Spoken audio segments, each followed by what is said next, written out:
Tervetuloa tähän selin makaavaan jidioga-harjoitukseen, jonka voit tehdä vaikka sängyssä pötkötellen tai jossain muulla alustalla, johon saat itsesi laskettua. Mä hyödynnän tässä polvitaipeiden alla bolsteria ja muutenkin jalkojen tukena, mutta jos ei sulla ole bolsteria, niin tämän onnistuu tekemään ihan täydellisesti siellä lattiatasalla. Tämä ei ole pakollinen, tämä tuo hiukan ehkä helpotusta alaselälle ja sitten pienen lisämausteen yhteen asentoon, mutta pärjäilet kyllä ilmankin. Sä voit heti lähteä reissailemaan sinne selinmakuulle. Semmoista reittiä, mitä silleen mukavasti pääsisit laskeutuu. Ja jos on se bolsteri, niin ujuttele polvitaipeiden alle. Kiskottele vähän selkää, ojentele vähän nilkkoja, polvia, jalkoja. Anna jaloissa olla semmoinen kulma, mikä tuntuu lonkille luontaiselta. Me tullaan aloittaa banaaniasennosta niin, että sun kädet vois tulla takaraivon taakse, eli pää tulisi lepäilee sinne kämmenten kuppiin, kyynärpäät on leveinä sivulla. Ja me aloitetaan oikeasta kyljestä, niin että sä pikkusen teet vatsarutistusta, jotta sä saat päätä vähän ilmaa.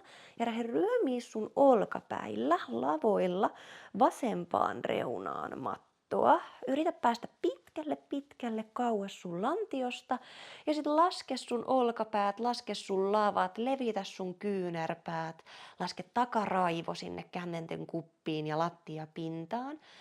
Ja nyt sä muodostat jo sitä banaanin kaarta, sivutaipuvaa muotoa, jossa vasen kylki on lyhyt, oikea kylki on pitkä ja jalat voi jäädä näin, tai sit sun oikea jalka voi astua siihen nilkkaristiin, vasemman jalan vähän niin kuin päälle, jolloin saat ehkä sieltä jalan sivustakin jotain tutkittua.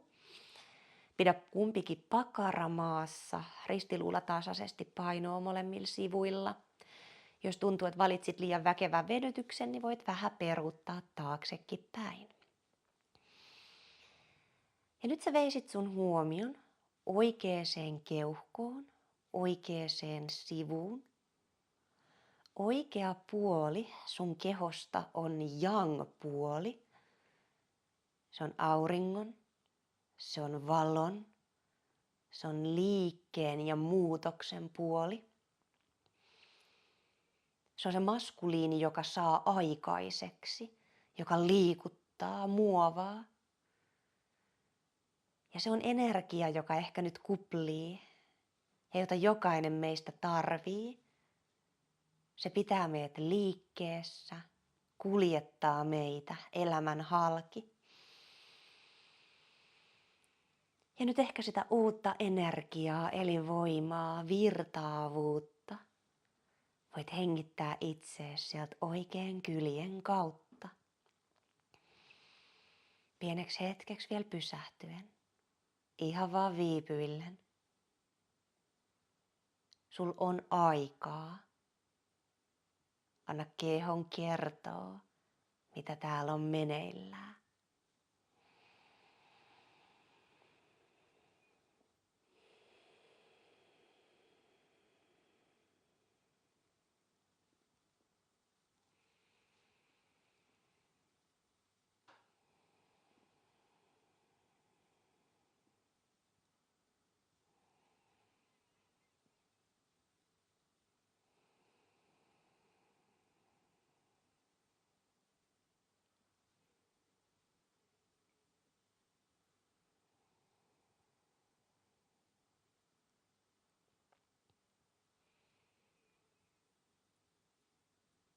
Ja niin tää eka puoli hengittäisi vielä viimeisiään. Jos sun sormet on jo ihan puutuneet, niin kädet voi toki jo laskeutua alemmas. Mutta jos kaikki ok, anna vielä muutama. Ekstra syvä, ekstra hellittelevä henkäys.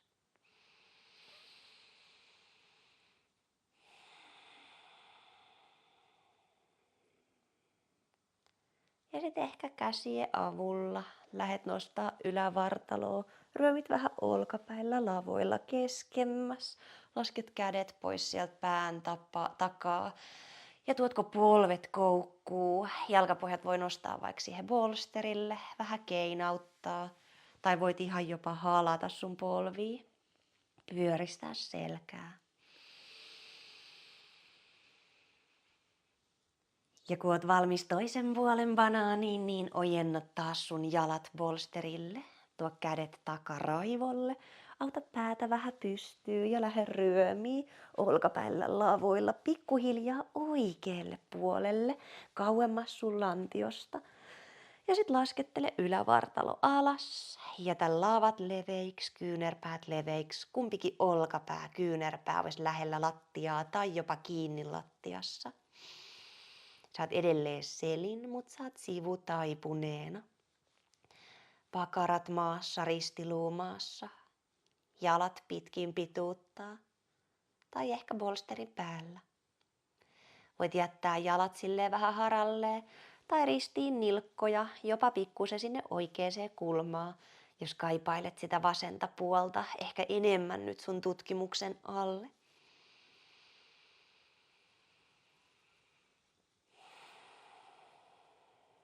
Ja sit sä oot vasemmalla puolella.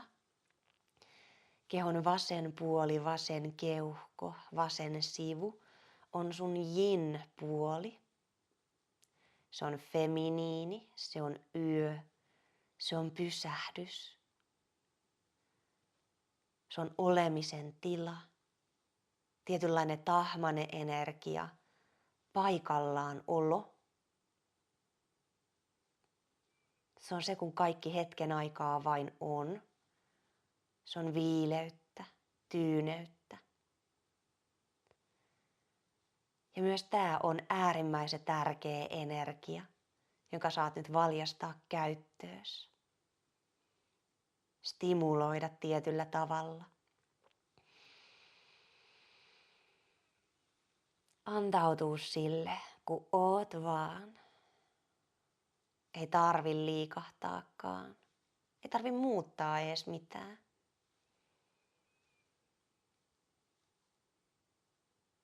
Vaan hölläämällä, hellittämällä. Muutos ikään kuin käynnistyy itsellään.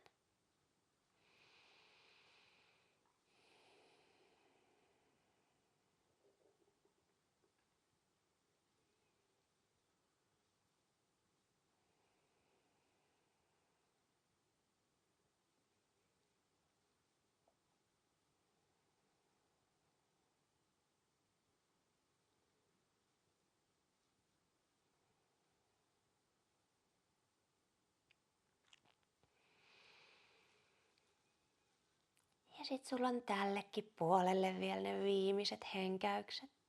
Jos huomaat, että sormet on puutuneet, niin totta kai saat laskea jo kädet alas. Mutta jos kaikki ok, niin ne viimeiset herkuttelevat, vähän laajemmat henkäykset valmistaa sua purkaa tätä asentoa.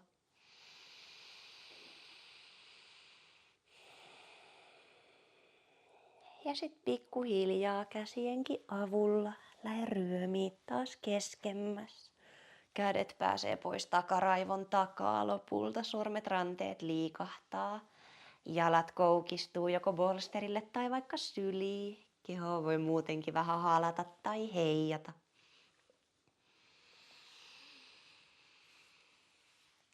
Ja sit sun jalkapohjat vois laskeutua joko bolsterille tai lattialle, jos ei sulla ollut bolsteria käytettävänä. Me tullaan tekemään nimittäin selimakaava perhonen jalat korotettuna. Niin että sun jalkapohjat kääntyy vastakkain, polvet aukeaa sivulle ja jos on bolsteri, niin ne ikään kuin jalkaterät, nilkat, pieni pätkä sääriä vois lepäillä siellä bolsterilla, jolloin jalat jää pikkasen korotetuksi. Se ehkä linjaa vähän alaselkää miellyttävämmin ja ohjaa mukavasti tänne nivusiin, sisäreisiin avausta. Lattian tasalla se asento on muuten sama, mutta ehkä siellä joutuu vähän asettelee tarkemmin, ehkä tukea täältä ulkoreisiltä, jotta sitä omaa avausta sit sietäisi vähän paremmin. Kädet voi jäädä syliin, kun ne on ollut pitkän aikaa siellä ylhäällä, mutta toki jos kaipaat, niin voit napata tänne, vaikka kaktuksen kädet, se on vähän miedompi kuin takaraivolla, mutta sinne jää edelleen sellainen ihana avaus sydämelle. Ja päästään itse asiassa ihan veteläksi, ihan rennoksi, niin kuin valuisit vaasta lattiaa kohden, alustaa kohden. Anna kehon takaosien koskettaa tukeen ja turvaan ja kannatteluun. Ja anna kehon etuosissa hellitellä ilman ja tilan. Ja siinä maan ja ilman välillä lepäät sinä, sun keho, pehmenemässä, pehmittymässä. Jollain tapaa sekä sisäisesti että ulkoisesti joustavammaksi muotoutumassa. Niin että vastustus ja jäkitys poistuu. Jotain herkempää tulee tilalle. Kun pienen hetken vielä antaudut vaan olemisen tilalle. Oot vaan ja hengität, koska se on nyt kaikki. Se riittää.